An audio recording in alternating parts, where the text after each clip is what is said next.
The Tara brooch is a Celtic brooch of about 700 AD, generally considered to be the most impressive of over 50 elaborate Irish brooches to have been discovered. It was found in 1850 and rapidly recognised as one of the most important works of early Christian Irish insular art. It is now displayed in the National Museum of Ireland in Dublin. Created in about 700 AD. The 7-inch-long pseudo-open annular brooch is composed primarily of silver gilt and is embellished with intricate abstract decoration including interlace on both front and back. It was made in many pieces, with much of the decoration on small trays or panels which were then fixed into place. When it was found, only one panel of decoration was missing, but several more have now disappeared, apparently before 1872, when it entered the collection of the Royal Irish Academy, who later transferred their collection of antiquities to the new National Museum. It is probably the most spectacular, and one of the best preserved, of several dozen high-status brooches found in Britain or Ireland, but mostly in Ireland. Although similar in style, each has a completely individual design and detail. Precious metals are used, but only semi-precious stones.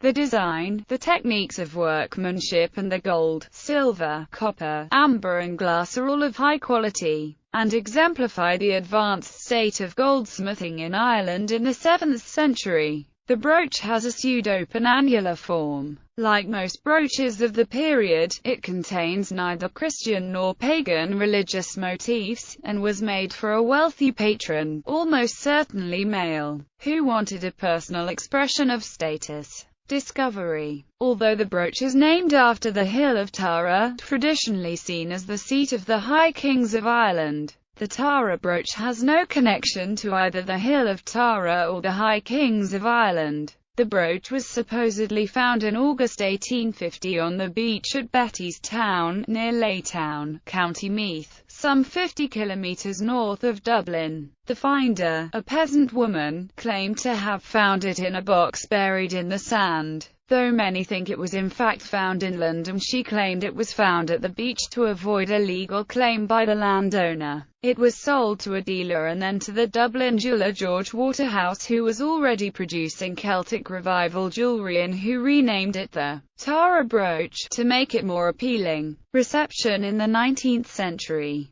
Celtic Revival jewellery had become very fashionable over the previous decade, and the discovery of the brooch could hardly have been better timed from this point of view. The brooch was immediately recognised as the culminating masterpiece of the Irish development of large and superbly worked ornate brooches, a status it has retained ever since. Waterhouse used it as the centre of displays of his replicas and imitations of Celtic brooches in his Dublin shop, also exhibiting it at the Great Exhibition in London in 1851 and the Paris Exposition Universelle, as well as the Dublin exhibition visited by the Queen in 1853. Waterhouse had invented the brooch's name of choosing to link it to the site associated with the High Kings of Ireland, fully aware that this would feed the Irish middle-class fantasy of being descended from them. By the time the brooch passed to what is now the National Museum of Ireland in the 1870s,